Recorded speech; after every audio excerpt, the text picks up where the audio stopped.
Just save real quick. So let's take a look at this bad boy real quick. There is another version of this mech, but this is a mech that was made specifically for the game.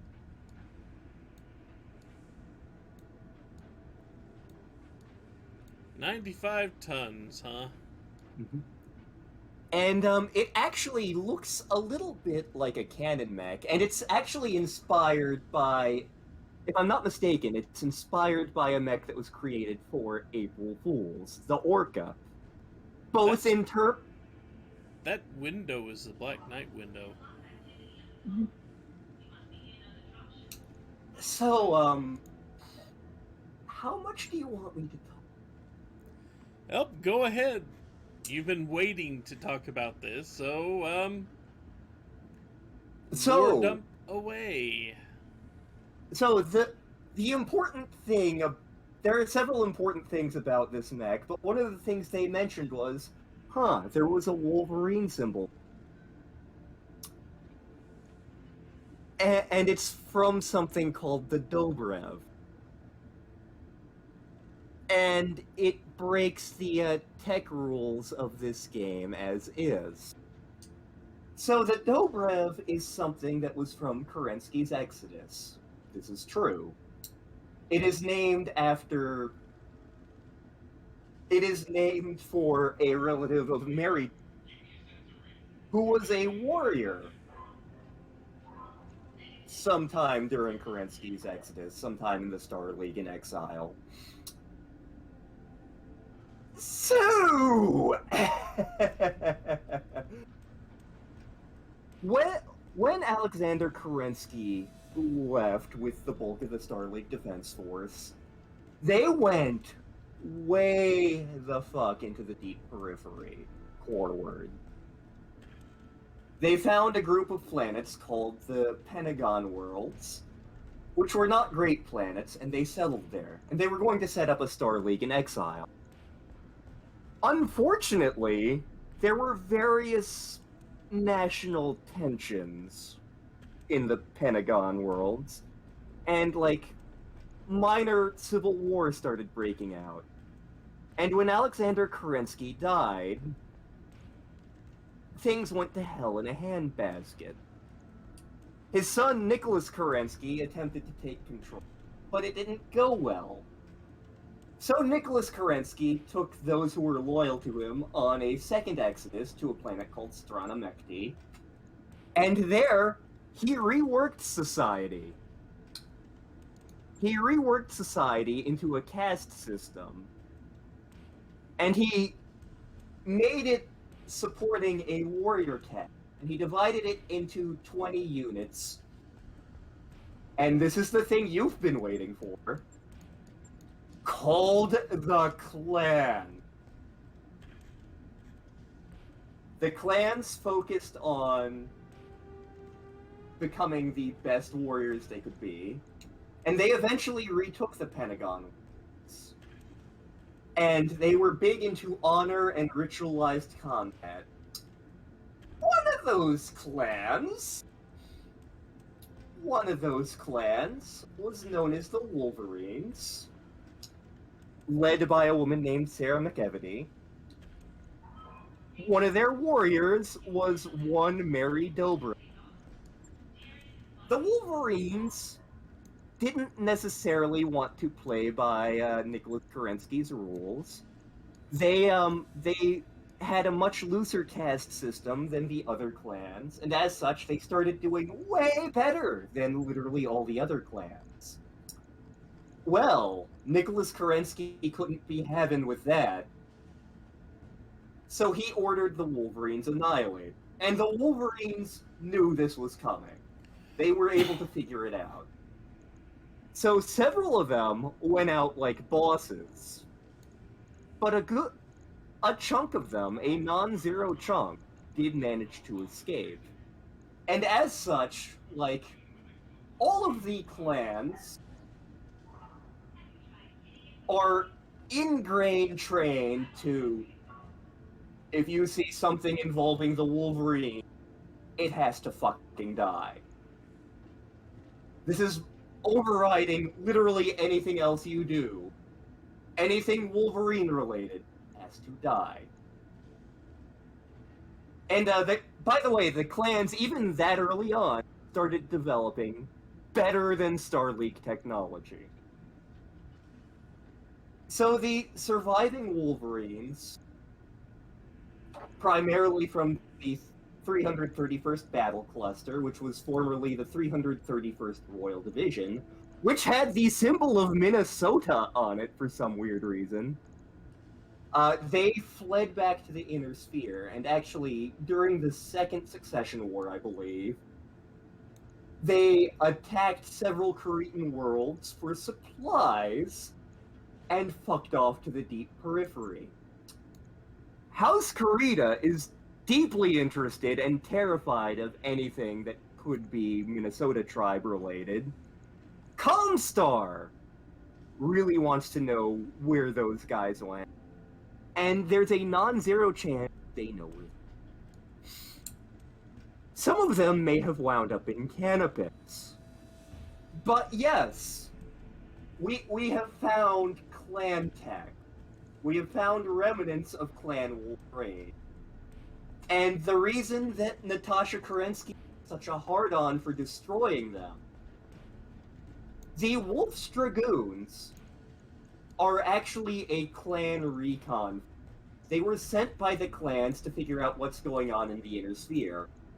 And Natasha Kerensky is one of the highest ranked clanners among them, and she's one of the couple with something known as a blood name. She is a blood descendant of one of the Kerenskys. Even though she's not a typical clanner necessarily, she's bloodthirsty, even for a clanner. It is hardwired into her. Clan Wolverine ship. It gotta go. It has to die. I don't care what else is happening. This is Mission Zero. So yeah, you've stumbled into clan things. How does that make you feel, to have the one clan back in the game? A little worried. Because somebody's going to come calling for this thing, I have a feeling. You now have, like, the personal of the entire Wolf's Dragoons. House Karita's very curious in what you're doing. Comstar is very curious in what you're doing. And, want to be even more worried?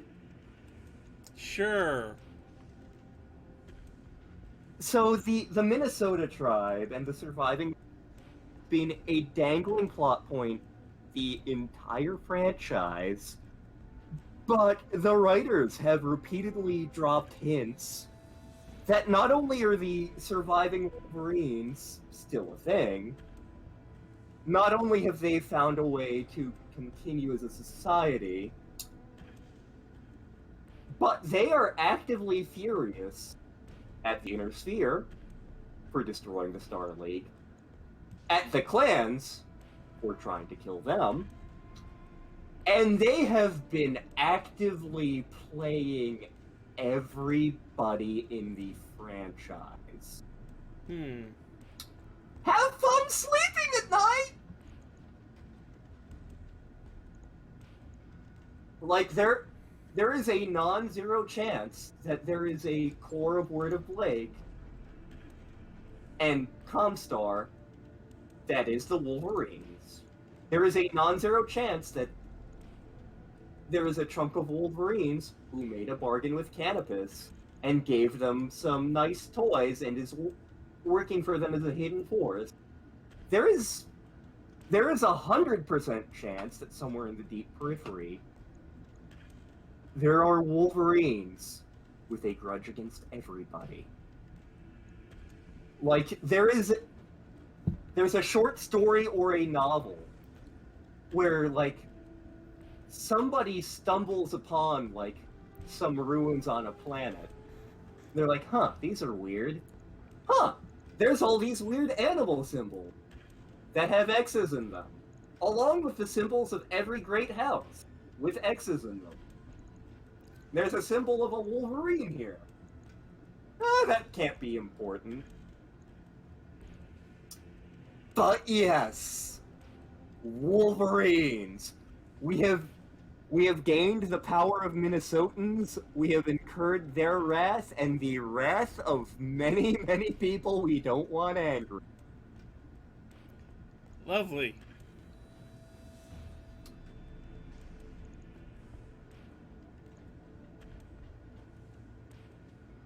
I think we need to tinker around with this thing and play with it.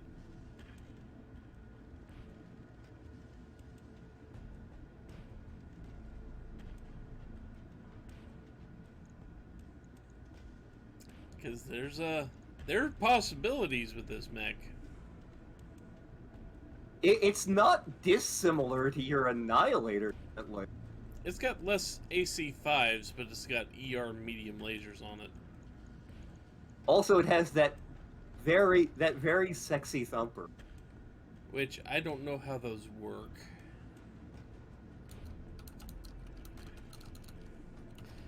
Because I know the mortars were like, you get one shot with them. I think the thumper in this game, you get two. But I can't remove it even if I wanted to. It doesn't come out. I may have to pilot this thing. Wolverines! Wolverines.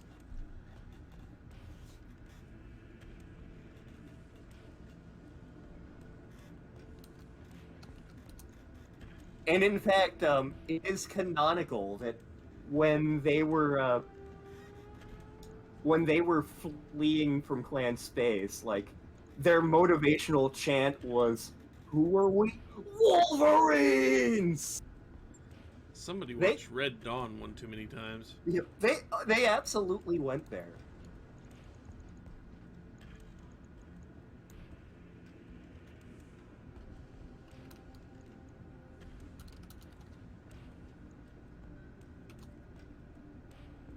Oh yeah, those are much more damage than the regular lasers.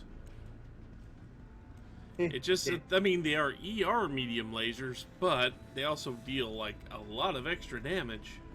Yep. They almost deal as much as pulse lasers. I don't think I'm doing better than that. No, I don't think you are either. Yeah, they deal almost as much damage as the ER large laser. Because I almost never see good ER large lasers out there that I want to buy because they cost $2.5, $3 million a piece.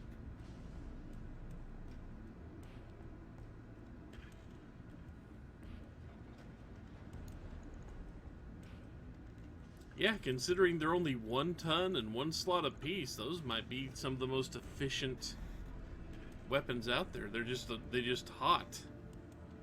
Yep.